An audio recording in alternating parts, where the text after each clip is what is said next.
They say your life changes in a moment, but nobody ever warns you what that moment feels like. It doesn't feel like victory. It doesn't feel like clarity. It feels like breaking.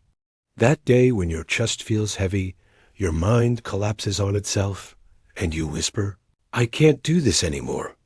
Most people think that moment is the end, but ancient Stoics, Zen monks, samurai warriors, they all knew the truth.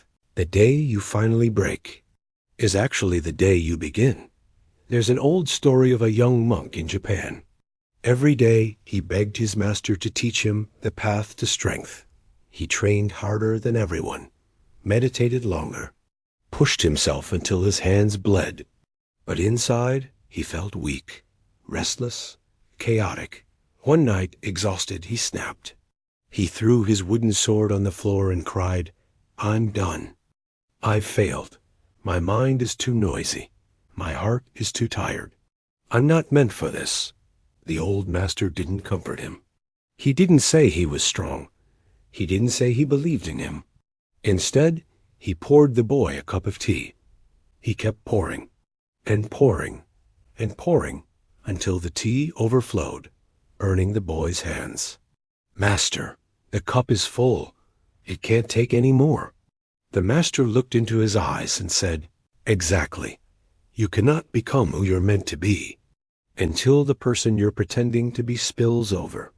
Sometimes life breaks you not because you're weak, but because your old identity has no more space for the person you are becoming. Modern psychology calls this the identity crack, the moment your old patterns snap because they're too small for your next level. Stoics saw it as the collapse of the false self. Samurai called it kenshō, the moment you see your real nature after the illusion breaks. Zen calls it the beautiful falling apart. In every tradition, the message is the same. Breaking is not destruction. Breaking is the beginning of truth. Because here's what nobody tells you. You don't transform when life is comfortable. You transform when life corners you so many times that you finally stop running from yourself. When you're too tired to pretend, too drained to keep up appearances, too exhausted to carry a life that never felt like yours to begin with. That's the moment when something inside you whispers, "Enough. Let me finally become who I am." And that's when the real shift happens. Not in fireworks. Not in loud motivation, but quietly, inwardly, beautifully.